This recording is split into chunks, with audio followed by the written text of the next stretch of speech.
Pemirsa, sejumlah kegiatan dilakukan untuk menyejukkan situasi politik tanah air. Pada tanggal 18 November lalu, TNI menggelar doa bersama di sejumlah titik untuk persatuan dan kesatuan negara. Doa bersama ini dipusatkan di Silang Monas, Jakarta Pusat. Para prajurit TNI bersama personel Polri dan warga menggelar sholat istighosah yang dipimpin oleh Ustaz Arifin Ilham. Doa bersama ini juga diikuti oleh Panglima TNI Jenderal Gatot Nurmantio serta Kapolri Tito Karnavian. Selain itu, segenap TNI Polri juga melakukan doa bersama di Gereja Katedral Jakarta Pusat. Melalui khotbah misa di Gereja Katedral, umat diajak untuk menjaga persatuan dan kesatuan antar bangsa. Doa bersama ini dilaksanakan di 7 lokasi secara serempak.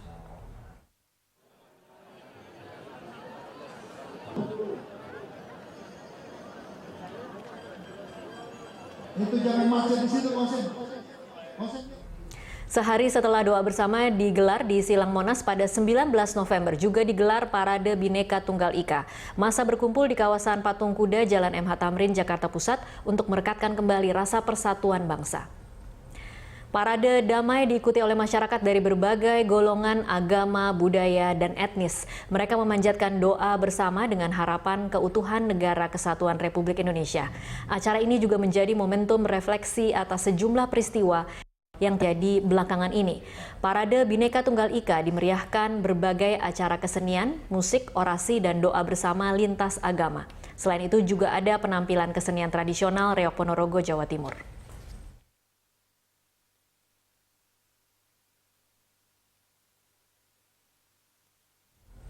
Pemirsa, kita lanjutkan perbincangan. Saya kembali lagi ke Mas Rey. Mas Rey, tanpa bermaksud skeptis, tetapi seberapa bisa aksi-aksi pasca 4 November kemudian mampu mengingatkan atau mampu mencegah kita dari ancaman perpecahan? Ya, tentu kita belum bisa ukur sejauh apa, tetapi upaya itu harus tetap didorong. Upaya yang terus mengingatkan kita bahwa betapapun misalnya kerasnya persaingan, ya, kerasnya perbedaan dan sebagainya, tetapi harus yang lebih diutamakan oleh kita itu adalah toleransi, penghormatan terhadap perbedaan, dan juga ya jalan-jalan dialog gitu. Nah, upaya-upaya yang seperti itu harus dilakukan dan terus-menerus. Nggak bisa kali ini dilakukan, lenggang setahun, baru dilakukan gitu. Karena ancaman terhadap keretakannya selalu bisa muncul kapan waktu. Dan oleh karena apalagi setiap kita ini kan berbeda generasi. Mungkin di generasi kita saat ini rasa itu kuat karena ada tantangan, katakanlah misalnya dari luar, dari macam-macam gitu. Tapi belum tentu itu di masa mendatang gitu. Apalagi di era di mana sekarang orang sudah berkomunikasinya sudah internasional ya. Jangan-jangan masalah dalam negerinya juga dia nggak tahu apa yang terjadi dan seterusnya itu. Jadi oleh karena itu rawatan atas perbedaan itu dengan berbagai ekspresi, entah itu karnaval, entah itu parade, entah itu macam-macam, pembacaan puisi, seterusnya itu, memang sebaiknya harus terus-menerus diulang-ulang gitu. Tetapi memang yang paling penting itu adalah selalu mengingatkan perbedaan itu sebagai kekayaan kita, kekuatan kita sebagai bangsa, dimulai dari basicnya, yaitu ya sekolah anak-anak. Dan oleh karena itulah penghormatan terhadap hak asasi, penghormatan terhadap perbedaan, toleransi, kemauan untuk memaafkan, kemauan untuk berdialog, itu sudah sejak kecil mestinya ditumbuhkan di kalau generasi kita. Anda gitu. melihatnya saat ini yang terjadi pada kita saat ini dan betapa kemudian kita diingatkan akan ancaman perpecahan. Apakah itu memang karena masyarakat kita yang masih belum terlalu dewasa berdemokrasi, ataukah memang ini memang sesuatu yang wajar terjadi di masyarakat yang majemuk? Iya, dua-duanya terjadi. Memang konflik itu sangat mungkin terjadi pada realitas masyarakat dengan plural seperti Indonesia ya, agamanya, ya etniknya, bahasanya, asal usulnya ya, pilihan-pilihan politiknya itu udah tumpah tindih menindih lah itu semua. Berbedanya ada itu dari berbagai sektor begitu ya. Dari A sampai Z kita misalnya perbedaannya. Jadi itu yang saya sebut tadi, potensi dari dalamnya sendiri kuat gitu ya. Tetapi pada saat yang bersamaan juga perbedaan itu tentu akan bisa menguat manakala ada persentuhan kepentingan di dalamnya, dan kepentingan terbesarnya itu adalah menurut saya adalah politik gitu. Oke, bagaimana caranya mengingatkan masyarakat bahwa ini hanya sebenarnya sesuatu yang beririsan dengan politik, sesuatu yang seharusnya kemudian tidak ditanggapi secara terlalu personal, kemudian terlalu ekstrim dibawa kemudian ke penghinaan apa yang menjadi kepercayaan mereka begitu. Ya, memang butuh waktu. Nah, makanya kan kalau kita baca, kita menyadari betul sebetulnya salah satu garda terdepannya di luar pemerintah dalam kerangka merawat keindonesiaan kita itu adalah partai politik. Makanya di dalam undang-undang partai politik itu dinyatakan salah satu fungsi dari partai politik itu adalah melakukan pendidikan politik itu. Nah, saya pikir salah satu upaya yang belum berjalan optimal itu adalah yang ini. Bagaimana partai melakukan fungsi-fungsi pendidikannya kepada masyarakat. Bahwa berbeda itu boleh, bahwa berbeda itu sah, bahwa kalau ikut pilkada harus fair dijalankan dan seterusnya. Itu model itu yang kelihatan belum muncul ya keluar dari partai politik. Bahkan pada tingkat tertentu masyarakat kita jauh lebih maju dari kesadaran yang dimiliki oleh partai politik. Gitu Oke, kita menyambung soal partai politik yang punya kewajiban untuk melakukan pendidikan politik. Saya kembali ke Pak Nurdin Tambubolon, anggota Komisi 1 DPR. Pak Nurdin, apa sebenarnya yang dilakukan partai politik dalam kaitannya untuk mendidik masyarakat tentang bagaimana perbedaan itu seharusnya dihargai dan bukan kemudian digunakan sebagai alat dalam persaingan politik? Ya, saya kira yang paling penting, partai politik itu di dalam rekrutmen daripada kader-kadernya harus selektif ya. Karena kader-kader itu adalah merupakan orang yang langsung berhadapan head to head dengan masyarakat.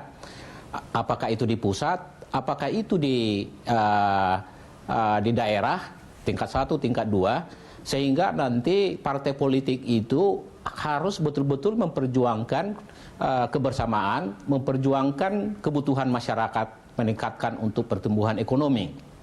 Nah, kadang-kadang memang di partai politik itu ada juga kader-kader yang masih belum paham terhadap kebersamaan, paham terhadap bagaimana NKRI itu dilahirkan, sehingga pada saat ada suatu gejolak-gejolak, mereka bukanlah merupakan suatu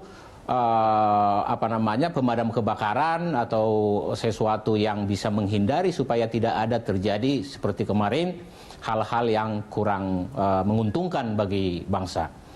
Dalam hal partai politik sebenarnya sudah cukup jelas. Partai politik itu adalah bagaimana untuk mengambil hati rakyat, untuk rakyat itu bisa mengapresiasi dan menghargai daripada partai politik tersebut.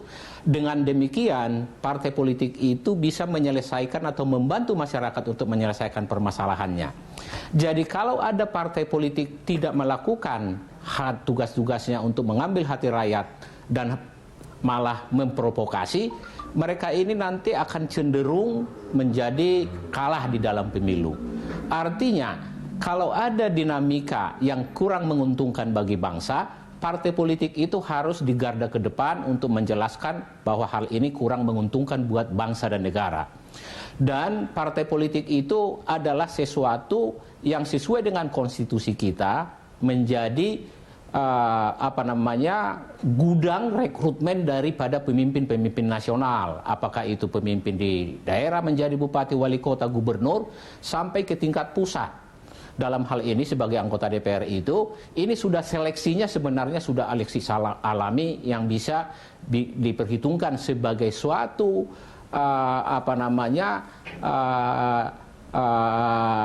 pendukung dari partai itu untuk meyakinkan bangsa dan negara.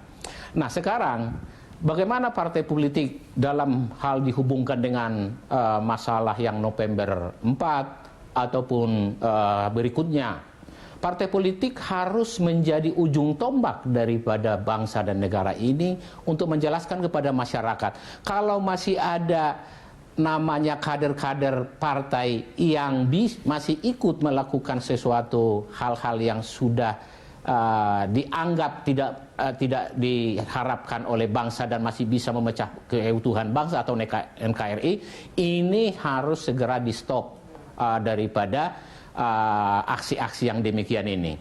Kami percaya, seperti saya sendiri dari Partai Hanura, kami selalu menganggap bahwa NKRI itu adalah sesuatu harga mati di Republik ini. Keberagaman kita itu adalah merupakan kekuatan bangsa.